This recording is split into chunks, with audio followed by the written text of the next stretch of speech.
Este verano los medios han exagerado y han tergiversado, han creado un miedo a que se te van a meter en tu casa cuando tú no estás. Pero, ¿qué hay detrás de este miedo? ¿Por qué este año y no otro? Hay varios motivos. El primero y el principal es porque la ocupación es un problema real que afecta a particulares. En España hay cerca de 100.000 inmuebles ocupados. Al menos 70.000 pertenecen a los bancos, otro tanto a las entidades públicas y el resto a particulares. Sin embargo, las denuncias por ocupación subieron un 5% en 2020. Pero esto no justifica la alarma, porque en 2019 y en 2018 las ocupaciones subieron un 20% y un 15% respectivamente y no tuvieron mayor atención mediática. Segunda razón, hay grupos que se benefician del miedo, por lo cual han contribuido a agrandar esta alarma mediática. Medios de comunicación y políticos han capitalizado en el miedo de los propietarios. Y en España hay muchos, casi un 80% de las familias poseen una vivienda. Este miedo se traduce en votos para aquellos partidos políticos que tratan el problema. Y Vox, PP y Ciudadanos tienen extra motivos para aprovecharse de este problema. Primero porque es su labor como oposición y segundo porque el miedo nos hace más conservadores. Tal y como explica Wodak, estos partidos se han aprovechado del miedo estos últimos años. Exageran un problema, ya sean menas, inmigrantes, catalanistas, feminazis u ocupas, que amenazan a los españoles de bien, se erigen como sus defensores, normalmente con soluciones simples. A los ocupas hay que sacarles de una patada en el culo. Los medios también se han aprovechado de este miedo. Llevan ya muchos años sabiendo que las noticias que generan enfado o miedo venden más que las que solo informan. Hay un tercer grupo que se beneficia del miedo. ¿Nosotros por qué vendemos las alarmas? Básicamente. Pánico, ¿no? Ese tío o pone la alarma o no duerme. Esto va a ser aquí un hilo, ¿no? O pone la alarma o no duerme. O pone la alarma o no duerme. O pone la alarma o no duerme. O pone la alarma o no duerme. Pone la alarma o no duerme. Securitas Direct y Prosegur controlan la mayor parte de las alarmas de España. Securitas tuvo la tercera campaña de publicidad más activa en agosto en televisión, publicitando productos anti-ocupa implícitamente. Porque hoy en día que si te entran a robar, que si se te mete alguien en casa. O explícitamente. Lo mismo que Prosegur. Sin embargo, en 2017 se encontraron con una barrera para explotar de forma desproporcionada un miedo. Así que idearon otra táctica. En lugar de infundar miedo, ellos mismos dejaron que lo hicieran los medios. Y me podréis decir, bueno, Pablo, ¿qué control tienen estas compañías sobre el contenido de los medios?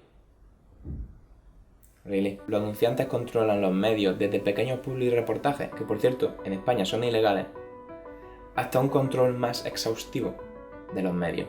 Y no lo digo yo, lo dice David Jiménez, que fue director de El Mundo. Dentro de lo que yo llamo los acuerdos en el libro, ¿no?, que son estos pactos de los que hablábamos antes, por los cuales el IBEX paga a la prensa mucho más dinero del que le correspondería por audiencia. Quiere decir, al final, todos los favores que el IBEX le hace a la prensa se pagan. Ok, Pablo, los medios no son independientes, pero eso no es nuevo. Tenéis razón, de hecho nada de lo que he dicho hasta ahora es nuevo. Todo lleva repitiéndose mucho tiempo. Pero ¿qué ha ocurrido en España especial en 2020? La Organización Mundial de la Salud está evaluando hoy si decreta algún tipo de alerta global por el nuevo coronavirus. Pero también otra cosa que ha podido pasar desapercibida. Wow, Pablo, pero ¿qué control tiene Telefónica, la quinta empresa más grande del IBEX, sobre los medios de comunicación?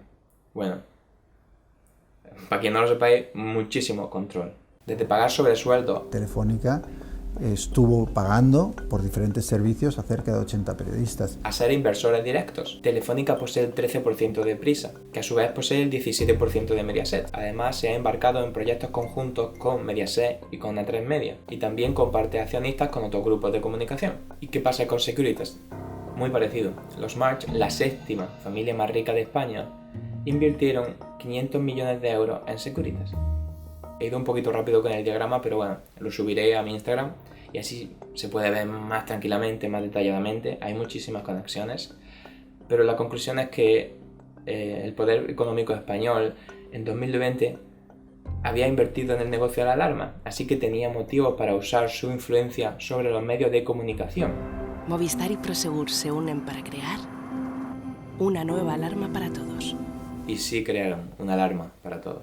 Pero bueno, ¿qué tiene que ver la pandemia con todo esto de la alarma mediática? Ahora llego a eso, porque otra de las consecuencias de la alarma mediática es que dio una sensación de que la ley no protege al propietario, que hay que cambiarla. Así que este verano Vox, PP y Ciudadanos presentaron 3 propuestas de ley antiocupas para cambiar eso. En general, los cambios buscan 2 cosas: mayores penas para los ocupas, desahucios más rápidos. Como ya expliqué en mi vídeo anterior, la mayoría de los ocupas son familias no conflictivas en situación desfavorecida. Mayores penas para ellos sería criminalizar la pobreza y no van a parar a personas que estén realmente necesitadas, pero encarcelar por delitos leves sí crea más criminales. La otra cuestión, desahucios más rápidos. ¿Por qué se tarda más de 6 meses en desahuciar a una persona que está usurpando tu propiedad? Primero, por la saturación de la justicia, tal y como admite este representante ciudadano cuando presenta su propia ley antiocupa. La Ley 5 de 2018 ya contempla un desahucio exprés que sin la saturación de la justicia tomaría en torno a 20 días. Pero bueno, ¿por qué 20 días? Bueno, porque tiene que haber un juicio para asegurarse de que el demandante es el propietario real y de que los inquilinos no tienen ningún derecho sobre la vivienda. La justicia intenta balancear los derechos de diferentes partes, en este caso los derechos del propietario y del inquilino. La propuesta de Vox, De una patada en el culo. inclinaría totalmente la balanza hacia los propietarios. Antes he mencionado que en España hay muchos propietarios. De hecho, lleva siendo así desde el franquismo, que se propuso que España fuera un país de propietarios en lugar de proletarios. El Estado subvencionó la construcción de millones de viviendas para venta. El objetivo de este segundo plan de desarrollo era la construcción de 1.132.500 viviendas en el cuatrienio 1968-1971. Y se olvidó del alquiler. Pero esta mentalidad también siguió durante la democracia. La parte muy bonita esta noche del debate pues, ha sido dejar que Concha Osácar hable, porque Concha Osácar con su intervención ha permitido dignificar un tanto el mercado del alquiler. Ha habido algunas intervenciones y yo creo que ha habido un anuncio siniestro en la radio que decía no tire el dinero, compre. El porcentaje de propietarios siguió subiendo hasta que tocó máximos de un 80% en 2008. Pero entonces... Terremoto en Wall Street y en el panorama bancario de los Estados Unidos. Un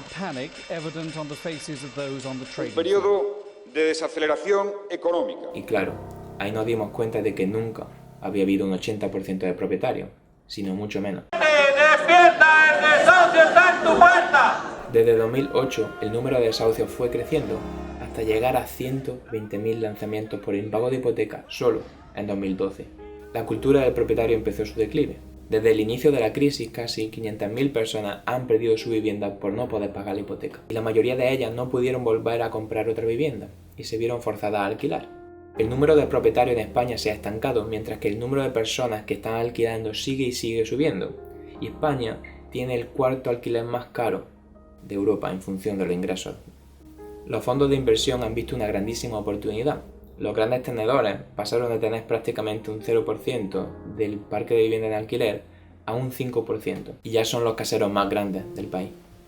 Las leyes antiocupa, dependiendo de cómo se hagan, no solo afectarían a estas 100.000 familias, también a todas estas que están en alquiler, que ya sufren 25.000 desahucios al año, y con una crisis que se viene peor que la de 2008, parte de estas que están pagando la hipoteca. Estas familias se verían asfixiadas por un poder absoluto del propietario y por la falta de una alternativa habitacional.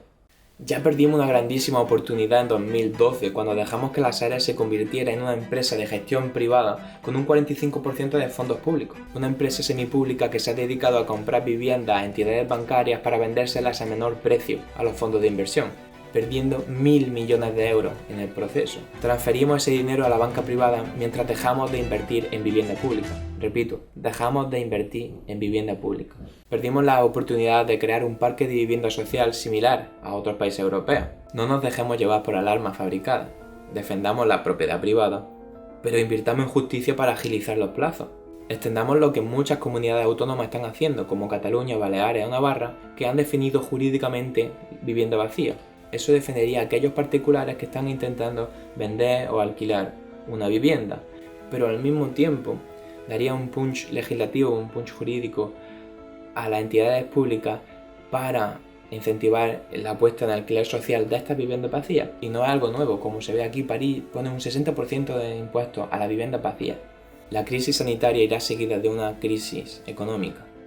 Tenemos la oportunidad de salir como un país que logró balancear el derecho a la propiedad y el derecho a la vivienda.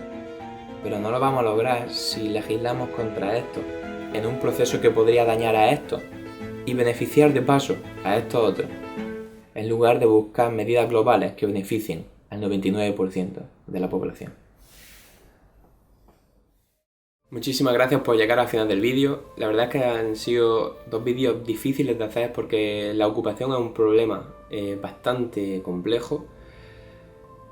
Aunque yo diga que los medios han exagerado el problema de la ocupación por un motivo económico, al mismo tiempo también creo que la ocupación es un problema muy grave en España, tanto para el propietario, que se ve privado del derecho de la propiedad, como también para la persona que se ve forzada a usurpar una vivienda, porque eso quiere decir que el Estado ha fallado en facilitar el acceso a la vivienda digna. El problema de esta narrativa del miedo de este verano es que nos está llevando muy lejos de soluciones globales. Pero quería preguntaros si queréis saber más sobre temas, si tenéis más preguntas, porque básicamente este es el objetivo de Pablo Atlas, de Writing the News, es que aprendamos y explicar ciertas cosas, ciertas preguntas que yo tengo en mi cabeza, pero también ciertas preguntas que vosotros tenéis en vuestra cabeza, porque al final lo hago para vosotros y lo hago para todo el mundo que me siga, pero para aprender juntos. Así que si tenéis algún tema que os esté dando vuelta en la cabeza, que queráis entenderlo mejor, yo estaría encantado de aprender sobre eso y también intentar contarlo. Así que dejad lo que pensáis en los comentarios, y si os gustan este tipo de vídeos, pues dadle a like, compartid y así me ayudáis un poquito. Espero veros pronto. Un saludo. Hasta luego.